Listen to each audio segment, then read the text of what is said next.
천미수님, 반갑습니다. 네. 올해는 저희가 참 오래간만에 만나게 된 것 같아요. 제가 4월달 강의하고 나서 반년 이상 이렇게 기다리시다가 올해는 이제 여러 가지 사정상 계속 강의가 미뤄졌습니다. 그래서 이번 10월달과 10월달에 올해를 마무리하고 다음에 좀 더 알찬 내용으로 이제 찾아뵙도록 노력하겠습니다. 오늘은 아까 신님 말씀하신 것처럼 우리 시향 성도들의 신신단체에 대해서 간략하게나마 알아보는 시간을 갖도록 하겠습니다.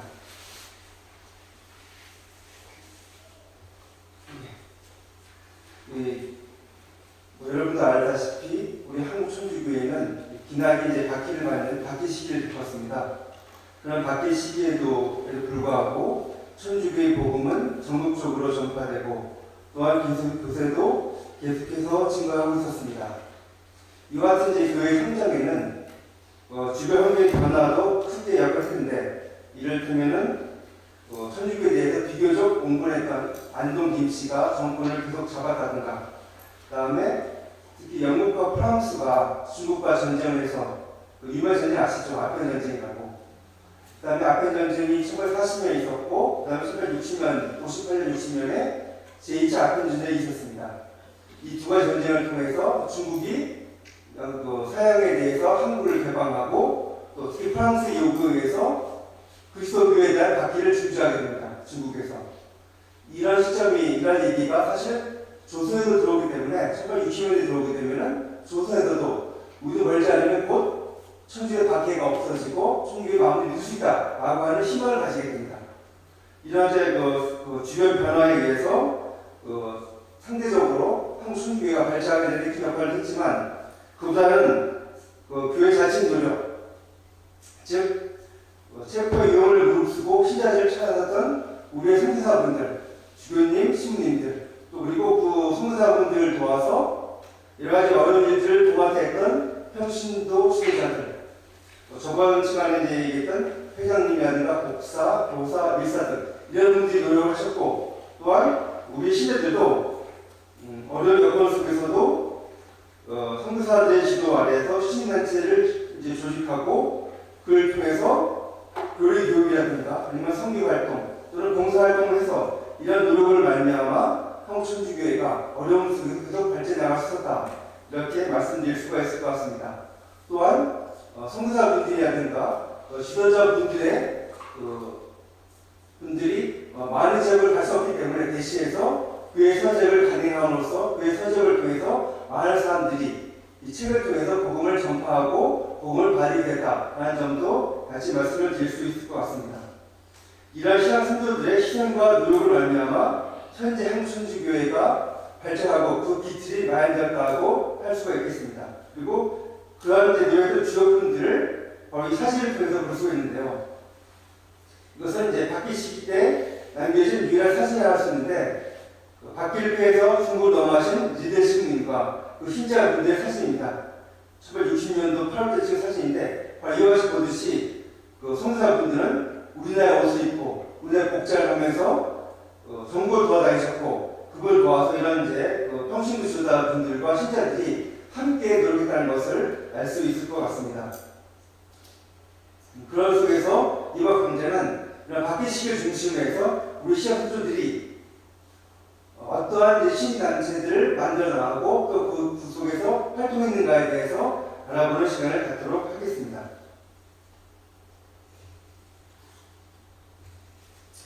한국 천주교에서 최초로 이제 확인되는 신단체가 무엇이냐면 바로 이 명도회라는 단체입니다. 명도회. 이 명도회는 우리나라 최초 신부님이 바로 누구시죠? 주모 신부님. 이 주모 신부님이 우리 실제 들어오셨는데 그분이 1797년경에 조직한 단체가 바로 이 명도회입니다. 이 명도회가 조직된 어떤 배경에는 이런 것이 있는데요. 1795년, 94년 말에 이제 중고 신부님이 우리 들어오시게 되는데 불과 몇 달 만에 이분의 정체가 틀어나가게 됩니다. 그때부터는 이제 정부에서 이 중고 신부 체포하기 위해서 몰래 사람들을 확인하기 위해서 신부님이 활동하는 상당히 많은 제약이 있었습니다. 그래서 이런 속에서 어떻게 하면은 보다 효율적으로 복음을 전파할까 하는 고민하시다가 나온 방법이 크게 두 가지 방법인데, 하나는 문서 선교, 즉 책을 통해서 사람들한테 복을 전파하겠다라고 하는 방식입니다. 그래서 대표적으로 이제 나오시는 분이 바로 이분, 정약정 아우구스티노. 이분이 지은 책이 유명한 주교요지죠. 한글로 지은 이 교육을 만들어서 쉽게 마을 사람들의 복음을 전파하기 위해서 이 책을 이제 발행한 거고요. 또 하나 신부님도 스스로도 책을 쓰셨다고 합니다. 현재 남아있지는 않지만은 그 사순절과 부활절을 위한 안내사라는 제목의 책을 지어서 사람들한테 이 책을 이제 보고 사순절과 부활절을 합당하게 맞이할 수 있도록 이런 식으로 이제 문서 선포했다. 이게 하나의 방식이고요. 또 하나는 신부님이 할 수 없는 이제 부분인 선교 활동을 위해서 신자들 중심으로 단체를 만들어서 그 단체로 하여금 선교와 교육을 할 수 있도록 하는 것. 이 두 가지 방법을 썼던 것입니다. 이 두 번째 방법을 위해서 만든 것이 바로 명도회다라고 이제 이해하시면 되는데요. 명도회는 이제 말 뜻은 한자 그대로 밝힐 명자에다가 이제 돌인데 이 요트말 돌이라는 것은 진리, 즉 천주교의 교리를 말합니다. 천주교의 복음, 즉 천주교의 복음을 밝히는 단체, 즉 천주교의 복음을 밝히고 공부하는 단체가 바로 명도회다라고 이제 이해하시면 될 것 같습니다. 그래서 아까 얘기했던 이제 그 자격종 아우스를 명도회 초대회장으로 임명하십니다. 신부모 신부님이. 명도회장인 자격종을 중심으로 해서 활동하게 되는데 당시에는 이제 엄혹한 이제 각기의 시기였기 때문에 그 모임 자체를 크게 만들 수가 없었습니다. 그래서 작게는 3-4명, 많아도 뭐 10명 넘지 않은 소수 종이라고 할 수 있죠. 이 정도 작은 단위를 만들어서 활동하게 되는데 이 모임을 당시에 회라고 불렀습니다.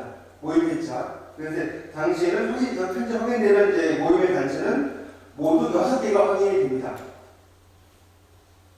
즉 1801년도에 이제 신을 대규모의 박해라고 되는데 우리 선조들은 그냥 박해를 군나이라고 불렀습니다. 즉 지극히 어려움의 시대 이 군나이 당시에 모두 6회가 있다는 것이 기록에 나오게 됩니다. 6회라고 하는 것은 각각의 지도자들이 있는데 대표적으로 홍필주, 즉 유명한 강원수 여회장의 이제 아들이죠. 그 아들인 홍필주, 그 다음에 홍익만, 유만 황사영, 그 다음에 김영행, 그 다음에 한 사람 이름이 밝혀지지 않고 마지막으로 홍계훈의 사람, 이 6명이 일종의 좌장이 되는 거죠. 이분의 집에 모여서 모임을 하게 되는데 이런 육회라는 것이 주요되는 것을 알 수가 있습니다. 이분들이 사는 곳이 대부분이 서울이었기 때문에 서울 지역을 중심으로 해서 명도 활동이 이루어지고 있었다라는 걸 알 수가 있겠고요. 이 모임을 통해서 교리 공부, 그 다음에 정교 활동, 그래서 대표적인 교회 지도자들 중에 많은 분들이 이 명도 활동을 하셨다는 것을 알 수가 있습니다. 그리고 1801년도에 대규모의 박해를 말미암아 중고 신님과 지역 신자들이 다 돌아가시게 됩니다. 이 6회를 지었던 이분들도 다 이때 다 잡혀서 신앙을 증거하고 돌아가시게 되는데 그럼에도 불구하고 명도회가 없어지는 것이 아니라 그 뒤에 계속해서 소식 활동을 하게 됩니다. 그것이 어떻게 드러나게 되냐면은 역시 1827년 당시에 박해가 하게 되는데 이것을 정예전이라는 박해라고 해서 정예군나이라고 부르게 됩니다. 이 군나이에 잡혀서 돌아가신 분들을 통해서도 역시 명도 활동이 있었다는 것을 알 수가 있습니다. 대표적인 분이 누구냐면 바로 이경환 바오로. 이분이 누구냐면 우리가 최초의 동정 부부를 누구로 알고 있죠? 이중철 여왕과 이순이 두발다. 이 두발다의 동생이 바로 이경환 바오로입니다. 이경환 바오로가 이제 수녀 당시에 굉장히 어렸었는데 20대 당시에는 교육 지도자로서 잡혀서 신앙을 증거하고 하시게 됩니다. 이분이 제 누님도 옥주 아침에서 자기 가요단 편지를 써서 남아져 있잖아요. 남아져 있잖아요. 근데 이분 역시 이경환 바오로 역시 편지를 써서 자기 이제 가족과 친구들한테 편지를 보냅니다. 자기 사정을 얘기하면서 신앙을 잃지 말고 굳건히 이제 신앙을 전파라고 얘기하는데 그 편지도 역시 다 남아 있습니다. 같이. 그 편지 내용을 보게 되면은 자기 친구였던 형성로 가로아한테 자기 가족을 부탁하면서 같이 명도활동 한 얘기가 나옵니다. 명도활동을 더 열심히 하자는 얘기가 나오기 때문에 20대 당시에도 그 이전부터 명도의 활동이 계속 지속적으로 이루어지고 있었다는 것을 이것을 통해서도 확인할 수가 있다. 그리고 또 다음 이제 1939년도에 기해에 일어난 큰 박해가 나죠. 기해 군난 때도 신자들이 잡혀와서 이제 신문을 받게 되는데 그 신문 기록 속에서도 역시 명도 얘기가 나오게 됩니다. 현성무 가을로도 이제 가을로 연극도 되고 또 하나 현성무 가을로는 1940년에 돌아가시게 되는데 이분의 부인이었던 김대레사 그 다음에 현성 가을로에 이제 누나였던 향교였던 베네딕타 회장 이분들도 역시 명도 활동하고 있다는 걸 알 수가 있습니다. 그러니까 신녀 같은 경우에는 주로 이제 남성들 위주로 활동하고 있었던 걸 알 수 있는데 한초교 당시에는 남성들뿐만 아니라 여성들도 명도 활동하고 있다는 것을 알 수가 있습니다.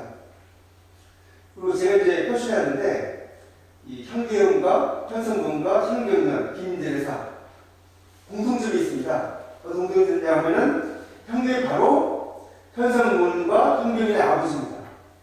즉 향경의 입장에서 보면은 자기 아들과 그 다음에 며느리와 딸이 다 같이 명도 활동을 하고 있다는 걸 알 수 있습니다.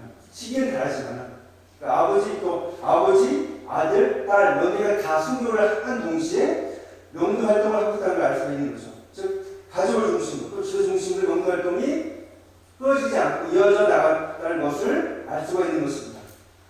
그리고 마지막으로 박씨인데 가장 바뀌었던 1806년 박해 당시에도 기록을 통해서 알 수가 있는데 박해 당시에 돌아가시지 않고 그 뒤에도 신앙을 자유를 확보한 뒤에도 교회에서 생활하셨던 김규 회장이라는 분이 계신데 이분이 60년 이전에 베너 주교의 지시를 받고서 황교도 지역을 돌아다니면서 전파피 이제 천주교복을 전파하게 되는데 동시에 명도회를 주식해 나가는 것을 알 수가 있습니다. 이분이 쓰신 이제 자기의 이제 공교 자수자기 중에 행보록을 쓰시게 되는데 그 내용 안에 자신이 황교도 지역에서 명도 활동을 했다는 것을 명시하고 있습니다. 즉 1960년 이전에도 서울뿐만 아니라 지방에서도 명도회가 조직이 되고 명도를 중심으로 사람들이 활동했다는 것을 알 수가 있는 것이죠. 이와 같이 있던 명도회가 박해 시기 내내 교회 지도자 중심으로 이제 활동했다는 걸 알 수 있는데 1960년 대박해 이후 교회가 거의 이제 군부 지역까지 몰락하게 되면서 모든 신단체로 사실상 거의 해체 단계에 들어가게 됩니다. 하지만 1976년 이후에 다시 풍부사분들이 오시게 되면서 이러한 신단체도 다시 부활되고 새로 조직하게 됩니다. 그러면서 명도회라고 하는 명칭도 새롭게 이제 등장하게 되는데 당시에 신학자 이후에 본당을 중심으로 해서 명도라는 이름으로 신단체를 활동하게 됩니다. 대표적인 것이 바로 1930년대 수원에 있었던 북서군대에 있었던 부인 명도회 이름을 들여는 되는데 30년대에 계셨던 분이 바로 포리시문이 이분이 이제 6.25 때 돌아가신 분 이제 공산을 식품되어 돌아가신 분인데 이분이 30년대에 북서본당을 중심으로 크게 교제를 확장하게 되는데 그 중에 하나의 큰 역할은 바로 부인 명도회라고 얘기하고 있습니다. 부인들을 모아서 명도회를 조직하고 교육과 형사활동을 하게 되는데 현재도 이 명도회 기가에 나와 있습니다. 본당에. 특히 부인 명도 같은 경우는 2명씩 짝을 지어서 가가하고 방문을 하게 됩니다. 시마다. 그래서 교리를 전파하고 사람들을 불러오고 심지어는 수원 지역에 유명했던 무당집까지 찾아가서 무당들을 이제 회개시켜서 물건 데려오고 의사도 물건들을 다 붙여버리는 이런 활동까지 하면서 수원 지역에서 종교활동에 큰 역할을 했다라는 것을 이제 알려지고 있는데 이 활동한 내용을 보게 되면 현재하고 있는 신단체가 매우 유사하다는 걸 알 수가 있죠. 어떤 단체에 비슷하죠? 그렇죠. 예조말 비슷하죠. 그러니까 예조마리아가 공부적 소개되기 1950년대입니다. 그 이전부터 사실상 예조마리아가 같은 유순한 활동을 이 명도회 활동을 하고 있었다라고 할 수가 있고 어떻게 보면 예조마리아가 이 명도회 활동과 서로 연결되어 있다라고 하는 전통이라는 것을 여기서도 확인해 볼 수 있지 않을까라고 말씀드릴 수 있을 것 같습니다. 이렇게 이제 명도회 활동을 이제 간략히 알아보고요. 그 다음 활동 어떤 단체에 있는지를 알아보도록 하겠습니다.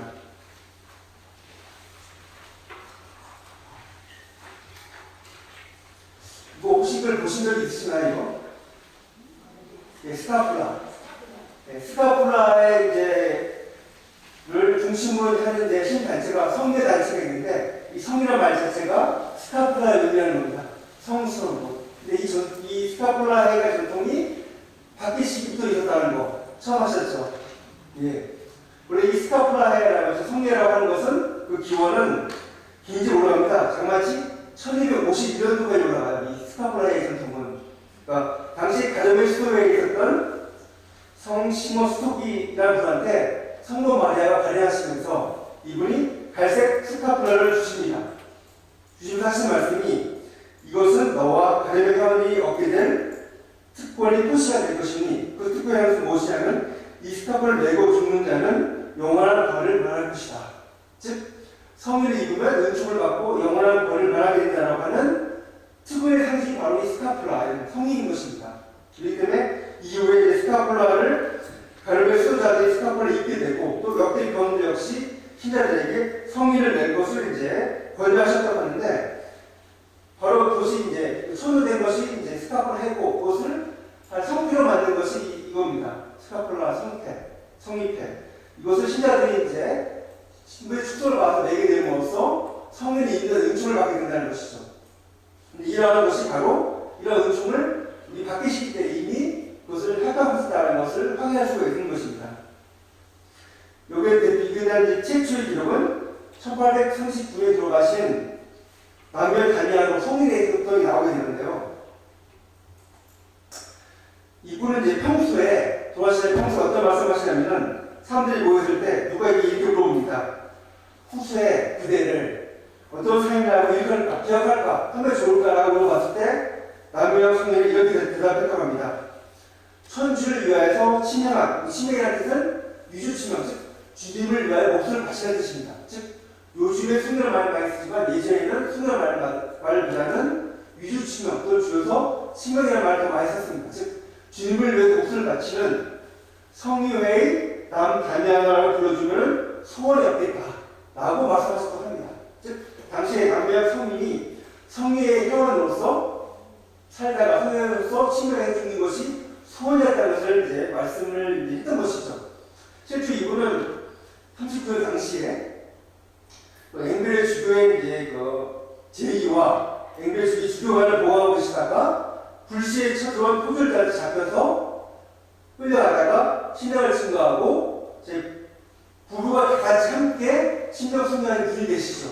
바로 이런 분들이 평상시에 가졌던 신신단체가 바로 성의였다라는 것을 말씀드릴 수가 있을 것 같습니다. 그리고요, 1845년도에 이제 다블루 신부님이 들어오시는데 이분이 45년 2월에 보낸 편지에도 이런 내용이 나옵니다. 즉 본인이 이제 공수를 방문할 때마다 신자들에게 뒤에 나올 매개회와 성교회를 입회하도록 권장했다는 말이 나옵니다. 즉 30년 이전뿐만 아니라 40년대 이후에도 신부님들 중심으로 해서 성교회를 가입을 권장했고 신자들이 성교회 가입해서 활동했음을 알 수가 있는 것이죠. 그리고 당시에는 성교 자체의 어떤 회장이 있었던 것 같지는 않고요. 신부님들이 방문할 때마다 하늘을 봐서는 공수 회장이 성교 회원들을 이제 중심으로 관리했던 것이 아닌가 이렇게 추정을 해봅니다. 그리고 이분들이 활동 것이 1860년대에도 이분 활동 사항을 알 수가 있는 게 1866년대에 돌아가신 분 중에 어떤 분이 계시냐면은 이 문동 바오라는 분이 계십니다. 이분은 원래 기성지역의 회장이세요. 근데 1960년 당시에 서울 잡혀 돌아가셔야 되는데 이분은 원래 이제 결혼을 하셨는데 중간에 부인이 먼저 돌아가셔야 됩니다. 허락에 내렸죠. 근데 이걸 내셨는데 이분은 다시 장가를 다시 아니하시고 혼자 사시면서 살림을 하시면서 성모 말에 정덕을 사모하여서 성회에 가입했다고 나옵니다. 요즘에 정덕이라는 것은 동덕뿐만 아니라 과거라는 호락의 정덕까지 다 포함한 넓은 개념입니다. 즉 이 이문홍 이제 바울 회장님이 호락이로서 이제 살면서 정덕을 지키고 성모님을 다니기 위해서 성에 가입했다는 사실을 알 수가 있는 거죠. 즉 성회 활동이 30년대뿐만 아니라 1960년대까지도 계속 이어지면서 많은 사람들이 성모님을 사모하면서 스카폴라 성회회를 이제 지니면서 활동하고 있었다는 것을 알 수가 있는 것입니다. 그리고 또 하나 이제 성회와 함께 또 나오는 것은 뭐냐면 매개회라고 이 매개라는 말 자체는 노사리 즉 묵주를 이제 말하는 겁니다. 매개하는 것도 굉장히 정통이 오래된 것인데요. 이게 원래는 이제 그 도미니코의 수도의 이제 수사인 알라간드 로슈라는 분이 이제 역시 이제 1870년 무렵에 창립된 것인데, 이분도 이 성모 마리아에서 이제 묵주를 받았다고 하는 이제 그 선수인 내려오죠.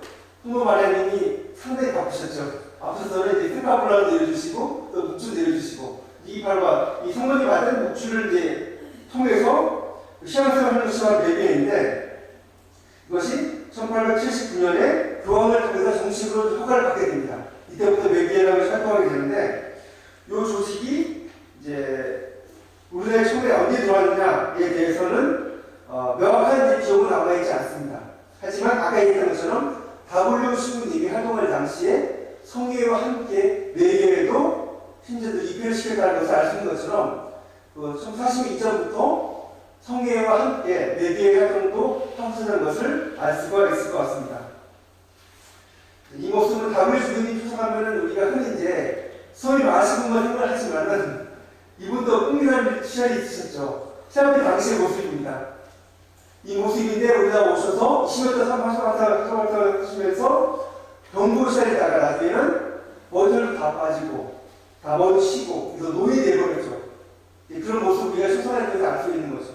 바로 이제 W 주변님이 그런 활동을 하셨다는 것을 알 수가 있습니다. 사실은 이제 매교 활동 이전부터 이 묵주 기도라든가 묵주 기도를 통한 이제 성모 신심을 하는 것은 이미 초창기부터 우리 신앙 성도들은 매우 열심히 하고 있다는 것을 알 수가 있습니다. 대표적인 것은 이미 1801년도 당시의 기록을 보면 알 수 있는데요. 관청의 압수된 문품을 보게 되면 묵주가 있고, 그 다음에 성모 매대용이라고 해서 성모님을 위해서 바치는 묵주가 바치는 기도문이 압수 문품의 안에 나옵니다. 즉 기도문이 있었고 기도문을 통해서 바치는 기도가 있다는 것을 알 수가 있는 거죠. 그리고 당시 치매되어 신자들, 현재 이제 우리 8월달에 복자되신 분들 중에서도 이 성모 신심 관련돼서 묵주도 열심히 하시는 분들이 계십니다. 예. 바로 어떤 분이 계시냐면은 홍남미 누구라고 하는 분이죠. 이분 같은 경우는 1791년도에 신주를 불태우고 이제 제사를 삐자 사건 때문에 전주에서 두 분이 이제 승자로 돌아가시잖아요. 그 이후부터는 홍남미 같은 경우는 공식적으로는 배교를 선했던 분입니다. 그러다가 1801년 당시에 체포되어서 이제 신고받다가 맨 마지막에 신앙을 증거하고 승가하신 분인데, 그런 말로 지금 복제되신 분들, 이분 같은 경우는 비록 공식적으로 신자임을 드러내지 않았지만은 이분은 날마다 묵주 기도를 걸지 않았다라고 나중에 이제 자기 증언하시거든요. 이분들처럼 1901년 당시에도 많은 신자들이 날마다 묵주 기도를 바치면서 신앙을 증거했다는 것을 알 수가 있고요. 또 한 분, 이 김가호 안드레아 분도 복자신데, 이분은 저희 고향을 예산에 끌려가서 거기서 마지막으로 청소를 받게 됩니다. 그때 이분이 황제에 갈 때도, 끌려갈 때도 큰 소리로 묵주기도를 바치면서 하셨다라는 것이 기록에 남아있습니다. 즉, 마지막 순간까지도 묵주기도를 통해서 자기 신앙을 이제 드러냈다는 것을 알 수 있는 것처럼, 당시에 이미 초창기 때부터 우리 신앙 성도들은 묵주기도를 통해서 성모 신심을 드러내고 신앙을 증거했다는 것을 알 수가 있습니다. 그리고 이제 불교에도 얘기 나오게 되는데, 특히 1841년도에 가면은 그 전까지는 우리 한국 천주교회의 주거가 누구냐면은 북정교회를 따라서 성요셉이었습니다. 그러다가 이제 화려한 정동의 신분들이 들어오시게 되면서 성모 신심 이분이 떠나셨거든요. 그래서 다른 교황청한테 우리도 성모 신심에 기반해서 성모님을 주보를 모시고 싶다라고 해서 1841년도에 가게 되면 원죄 없이 잉태하신 성모 마리아를 주보로 인정하게 됩니다. 대신 이제 성요셉 같이 공동 주보로. 그때부터 더 성모 선심이 더 이제 크게 이제 일어나게 되는 거죠. 바로 이런 과정을 통해서 우리나라에서 우리 신앙생들은 신심의 활동, 특히 외교 활동들을 많이 했을 것이다. 또 묵주기도를 통해서 신심을 더 강화시켜 나갈 것이라고 이제 알 수가 있는 것입니다. 그리고 또 하나 이제 성모 신심 관련돼서 또 하나의 신까지 나오게 되는데, 그것이 바로 성모 성심회입니다. 원래 성모 성심회는 이제 앞에 있던 단체와 달리 좀 역사가 비교적 길지가 않습니다. 원래는 이 단체는 1836년 당시에 이제 만들어진 단체인데요. 프랑스에 있는 이제 파리의 승리의 성모 성당, 이 성당이죠. 파리 승리의 성모 성당에 이제 그 주임 신부였던 데제트 신부이라는 분이 그 성당을 먼저 없이 인가하신 아까 성모 마리아 그분한테 공헌하면서 만든 단체가 바로 성모 성심입니다. 이 단체는 성모님의 마음에 기대하여 지의 회기를 단축하는 그런 목적으로 만들어진 단체입니다. 그리고 만들어진 데에서 1938년도에 병시 인주를 받게 되는데 거의 이제 만들어진 동시 거의 몇 년 되지 않은 그 시점에서 한국에 있는 신주교에서도 이 성모성심회가 이제 만들어지게 됩니다. 이 승리성모성당은 이제 파리바오 정부에는 멀지 않은 곳에 있거든요. 그래서 좀 가깝기도 해서 당시에 파리바오 정부의 선교사분들이 이 성모성심에 대해서 잘 알고 있었고 또 성모성심의 이제 그 취지에 따라서 성모성심을 더욱더 이제 크게 하기 위해서 이 단체를 수용하게 되었다라고 하는 것이 그 배경인데요. 그 집중의 동기가 뭐냐면은 1946년 당시에 불행히도 김대호 신부님이 황해바다에 나갔다가 새로운 그 개천문을 찾아 나갔다가 붙잡게 됩니다. 그 와중에서 이제 두 분 신부님이었던 페럴 주님과 다보 신부님이 어쩔 수 없이 이제 피신 생활을 하게 되는데 그 와중에서 나중에 이제 김대호 신부님이 순교하시고 된 다음에 다시 본격적으로 선교활동을 다시 하게 되면서 네가 선교활동 다시 하는 특별한 분에 의한 보호와 이제 받아야겠다라고 해서 그 누구한테 받을 것이라 할 때 바로 성모성심한테 우리가 의지할 수밖에 없다. 그런 마음을 통해서 당시에 그분이 계셨던 동부였던 수레치골에서 성모성심회를 만들고 그 다음에 동부였던 파리에다가 편지를 보내서 우리가 성모성심을 만들게 되니까 인정해다오 라고 이제 편지를 보여드립니다. 그래서 그 인정을 받게 되면서 성모성심회가 본격적으로 한국 선주교에서 활동을 하게 됩니다. 그뿐만 아니라 최원순 같은 경우는 시학생 시절부터 즉 홍콩에 있을 때부터 성모성심회를 알게 되고 그부터 회원으로 가입했다고 합니다. 이와 같이 성모사뿐만 아니라 방사제분들도 성모성심회를 가입해서 성모성심을 바탕으로 성교 활동을 했다는 것을 알 수가 있을 것 같습니다. 그리고 성모성심뿐만 아니라 바뀌시기 때는 이제 또 하나의 이제 성심 예수성심회도 있었다고 합니다. 예수성심을 이제 공부하고 성체성사를 세우신 은혜의 강사에서 지휘들이 성체성사 욕되게 하는 것을 보수하기 위해서 생긴 것이 바로 예수성심회인데 이 성심회도 바뀌 시기에도 활동했다는 것을 어떻게 알 수 있냐면 1865년도에 천례피라고 해서 요즘으로 하면 이제 전례를 이제 기록한 전례 달력입니다. 이 전례 달력에 보게 되면은 전례역과 함께 간단한 소개가 되어 있는데 그 신단체 그 중에 하나가 바로 예수 성심에도 소개되어 있다. 그다음에 이 성심에 이제 규칙이 나와 있는데 그 소개함으로써 이 성심회가 1860년대 당시에 우리 한국 천주교에도 활동했다는 것을 알 수가 있게 되는 거죠. 즉 성모성심회랑 그다음에 예수 성심회 앞에 있는 이제 성의회 외계 이런 단체들이 활동했다는 것을 알 수가 있습니다.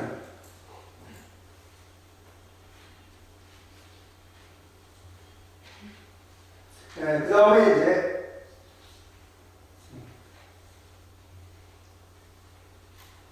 다음 이제 단체는 그러니까 이런 신심을 이제 참여하는 단체뿐만 아니라 실질적으로 사회 봉사 즉 실천하는 단체가 어디냐면 바로 이제 영예라고 하는 또는 이제 성령회라고 불리는 단체입니다. 이것이 현재로서는 이제 어린이 정부회인데 예전에는 영이라는 말 자체가 이게 어린이라는 뜻입니다. 한자로 사실은. 그렇기 때문에 이게 풀매 어린이회가 되는 거죠. 이것도 이제 그 역사 원래 단체가 아닙니다. 원래는 이제 드포르뱅 장송이라는 프랑스 주교님이 1843년도에 만든 단체거든요. 이분은 평소에도 이제 해외 선교 특히 중교 선교 활동에 이제 관심을 하셨는데 1843년도에 이제 또 프랑스 파리에서 어린이들을 이제 모아놓고 날마다 성모성을 마치고 다달이 동조 한 입을 모금해서 이 돈을 가지고 중국의 어린 신자들을 돕는 일을 하도록 하는 단체를 만들게 됩니다. 프랑스 어린이들 상대로 해서 어린이들을 모아서 어린이들한테 헌금을 많이 해서 그 헌금을 가지고 중국의 어린이를 돕는 단체가 바로 이제 장성주교가 만든 영예의 단체였던 것입니다. 그리고 이러한 영예의 단체의 수입 이후에 주로 중국뿐만 아니라 전 세계로 이제 나가서 도와주게 되는데 바로 그 프랑스 성대사 팬을 보시면 계산하게 되는데 이 단체는 1922년도에 가면 정식으로 교황청 단체가 됩니다. 이것이 바로 교황청 종교 어린이 종교회가 바로 이 단체인 것입니다. 이 단체가 수립하게 되면서 이제 이 단체가 주로 이제 지원하던 단체가 뭐냐면은 어린이들 특히 고아들 상대로 해서 하는 단체들을 이제 많이 도와주게 되는데 한국의 경우 같은 경우는 1850년도에 들어오신 메트로 신문 같은 분이 당시에 조선에 있었던 고아들 상대로 이 고아들을 우리가 맡아서 양육하고 또 그들한테 이제 신앙을 전파하겠다라는 취지로 이제 교육 사업을 시작하게 됩니다. 그리고 그 사업을 위해서 프랑스에 있는 이제 영유아한테 편지를 써서 이렇게 사업을 하게 되니까 우리를 인정하고 우리를 도와주십시오라고 해서 당시 프랑스 여행부터 자금을 지원받게 됩니다. 프랑스 어린이 모금한 자금을 가지고서 한국인들 고아들을 도와주게 되는 거죠. 이 사업을 하게 되는데 당시에 박기 시기였기 때문에 조선에 따로 이제 보육을 받는다든가 할 수가 없잖아요. 그래서 대신 어떤 사업을 하냐면은 신자 가정한테 고아들을 위탁해서 대신 키워주는 위탁 사업을 하게 됩니다. 돈을 주고서 그런 사업을 하게 되는데 이 사업을 이제 공격화된 것이 이제 베르슈 같은 분이 이것을 이제 공격화하게 됩니다. 그래서 이분이 1957년도에 일종의 지침서를 내리게 되는데 이것이 장주교 윤씨 제후서입니다. 이 지침서 아예 보게 되면은 영해 규시라고 해서 아예 규칙까지 정해주게 됩니다. 몇 살 이하의 어린이를 맡기되 누구누구한테 맡기고 매달 보육 지원금을 얼마씩 준다. 딱 규정을 짓는 거예요. 그리고 이제 그 아이를 맡게 되면은 딱 대세를 주고 있는 규정을 다 이제 맡게 됩니다. 이 규정 하에 이제 박기 시기부터 한국 천주교회는 이제 고아 보육 사업을 시작했던 것입니다. 그리고 이제 당시에 이제 이런 사업을 이제 꾸준히 해서 이것은 신앙 자유를 획득한 이후에 계속 이어지게 되는데 아까 얘기했던 정립의 마을과 정립 마을 같은 분은 이제 영예를 이제 총괄 하면서 항상 어린애들을 들여다가 적당한 공원에 이제 어린 맡기기도 하고 그게 없으면 자기가 같이 이제 애를 길러주는 역할을 했던 것이죠. 그래서 항상 그 집에는 어린애들이 5-6명이 꼭 있었다고 얘기합니다. 그 다음에 영예 사업은 신앙 자유 이후에도 이어져서 대표적인 것이 바로 샤르트르 마을로 이제 수요회가 이제 주로 관장했던 고아원 사업 같은 것이죠. 이 사업을 했는데 당시 개항 이후에 인천과 서울에 있던 고아들 모습입니다. 고아들을 모아서 같이 식사하는 모습을 찍은 사진인데요. 이 사업 자체가 그 기름이 주로 있는 기름이 바로 프랑스에 있는 영예부터 나왔다는 것을 알 수가 있는 것입니다.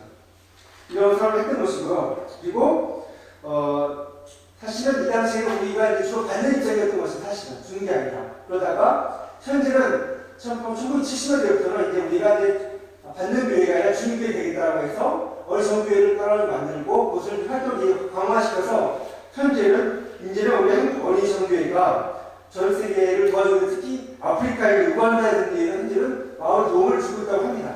바로 그 전통이 여기서부터 나오고 있다는 것을 알 수가 있을 것 같습니다.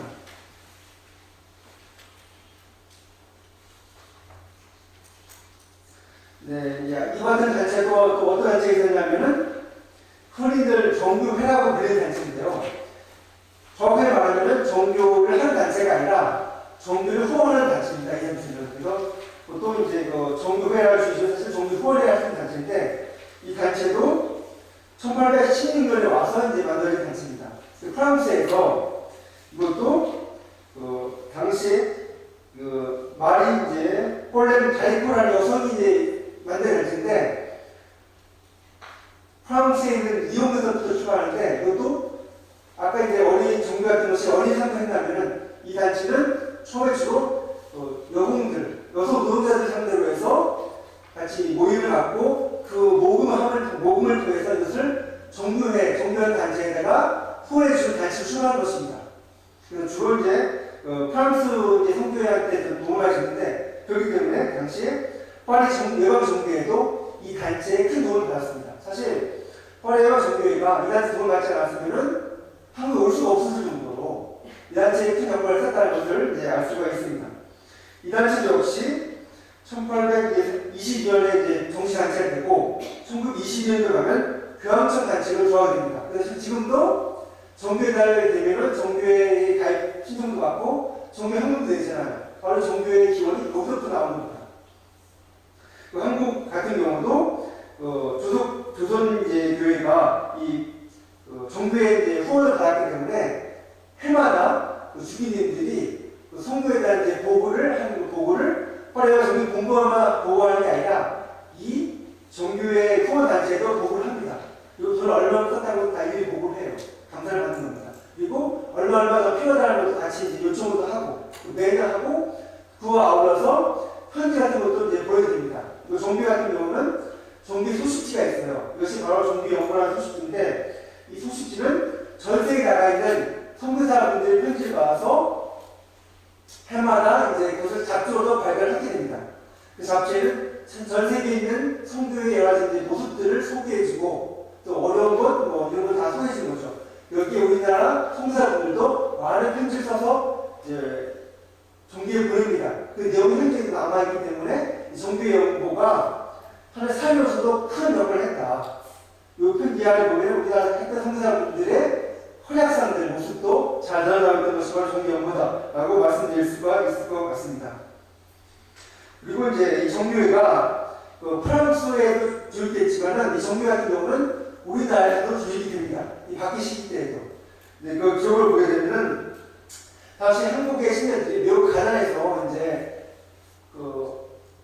보통 헌금 낼 돈도 없었지만 그럼에도 불구하고 다른 사람에서도 헌금을 내고 또 쪼개서 정교회 회비도 내게 됩니다. 그래서 아까 정교회 이제 말한 회장 같은 경우가 정교회를 다 1년 모아서 1년에 2번씩 주교한테 보고하는 이런 내용이 나오고요. 또 대표적인 분이 뭐냐면 이제 허인백 야고보라고 이분도 이번에 이제 10억 내신 분인데 이분은 경주의 이제 지역에 잡히게 들어가게 되는데 장차 8개월 동안 감옥에 가시게 됩니다. 조이스 감옥이라는 곳은 여기 보시다시피 굉장히 열악한 곳이에요. 이렇게 이제 통나무로 이제 대충 얼룩 설켜 있고 바닥은 그냥 지푸라기 같은 걸로 깔려져 있는 거다. 그래서 여름엔 덥고 겨울엔 춥고 배고프고 원래는 신경은 조용히 있지만 중간에 옥리드 신앙 다 중을 뺏어 먹어요. 또 배고프고 춥고 병들고 위생 상태도 안 좋고 요 안에서 환경을 다 해결해야 됩니다. 이런 환경에서 8개월 동안 마시게 되는데 그 와중에서 허인배 야고 같은 경우는 배가 고프니까 노신자들이 마시는데 그러니까 당시에 집으로 집시를 샀습니다. 그 집시를 사서 집시를 팔아서 그 돈으로 식량을 삼고 그래서 다시 나와 먹고 그리고 옥리도도 떼줘야 돼요. 그 다음에 그 남은 또 그래도 또 남은 걸 가지고서 정교회 회비를 마련했다고 합니다. 그 성교 마련을 이제 보낸 거죠. 정교회를 쓰라고. 바로 이와 같이 시장부들은 어려운 신들 가마같이 속에서도 집시를 엮어서 구도를 팔아서 성교를 작업을 위해서 바쳤다라는 것을 알 수가 있을 것 같습니다.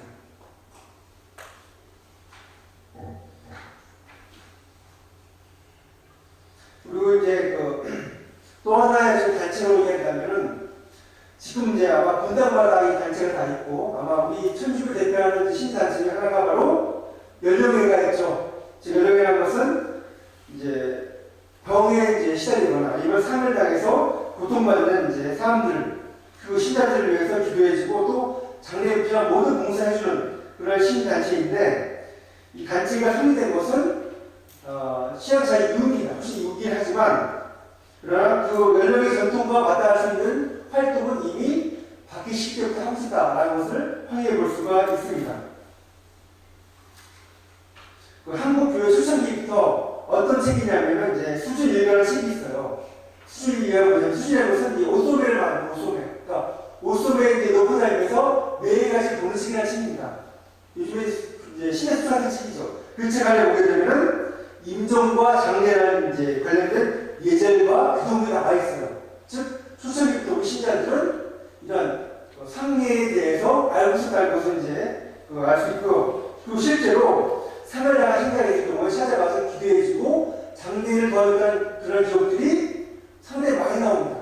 초창기부터 그걸 통해서 아시는데 이것이 바로 환자 상부의 전통이다. 즉 근심관리라든가 어려움을 서로 도와주는 전통이 초창기부터 천주교회, 신앙 신도들 안에 그것이 뿌리 박혀 있었다는 것을 알 수가 있는 것입니다. 그리고 WS교가 1863년도에 만든 책이 있습니다. 바로 천주 성교 외교라는 책인데, 이 책이 뭐냐면 바로 그 천주교 신자들을 위해서 장례식이 필요한 기도문과 예제를 이제 정리해서 만든 책입니다. 즉 이 책을 통해서 사람들이 장례식을 치르고 사회생활 사람들 위해 기도문을 바쳤다는 것, 즉 연례 활동했다는 것을 알 수가 있는 것이죠. 그리고 심지어 1960년대 넘어가 되면은 신앙을 거의 반국민적으로 이제 드러나게 되는데, 심지어는 신자들이 장례를 치를 때 대낮에 십자가를 이제 앞세우고 삼각전에 촛불을 들고서 손발 큰 소리를 부르면서 국내길을 가는 장례의 절차를 보여주기까지 하는데, 여기에 대해서 그 신자들이 예전 같은 감히 할 수가 없는 일이죠. 신자들 비난을 욕하는 신자들도 있었겠지만, 또 어떤 신자 같은 경우는 그런 예식을 보게 되면서 장례 이절이 매우 점잖고 아름답다고 인정을 하고, 또 심지어는 거기에 감동을 받아서 대종할 상태가 있었다라고 할 정도로 신앙 신도들이 바뀌 시기에 이런 연령의 전통, 또 한달 사고 전통을 아름답게 해오고 있다는 것을 알 수가 있을 것 같습니다. 뿐만 아니라, 상대뿐만 아니라 병마실의 사람들, 또 중환 사람들 위해서 그 사람들이 기도하고 가르치는 모습을 통해서 많은 신자들이 감동하고, 거기에 통해서 새로 신자가 되는 종교 활동에서도 큰 역할을 했다는 것을 11시를 통해서 확인해 볼 수 있지 않을까. 그리고 이러한 전통이 그 뒤에서도 이어져서 현재 연령이 같은 후계된 것을 알 수가 있을 것 같습니다. 이 사실은 기항 이후에 이제 장례 사진인데, 이것이 전통적 장례와 천주 장례가 결합된 모습이에요. 즉 상복을 입고 이제 상복을 끌고 가지만은 면 앞에 뭐가 보이죠? 십자가, 복사된 십자가를 들고 나가는 모습, 성가를 부는 모습, 즉 전통의 상례와 천주 장례가 결합되어 있는 모습이 이 개항기 이후의 모습을 보이고 있었다. 이 모습을 위해서 사람들한테 천주교 모습이 이때가 평균이 있었잖아요. 천주교에서 부모들이 불효하고 제사 지내지 않은 불효하신 놈들, 그게 아니라 천주교도 마음대로 죽은 이들을 위해서 예제를 바치고, 또 부모에 대해서 효도하고 죽은 사람들을 위해서 위로해준다는 것을 이렇게 드러내 보인다는 것을 알 수 있었던 것이죠. 이것이 우리의 모습이었다라는 것을 말씀드릴 수가 있을 것 같습니다.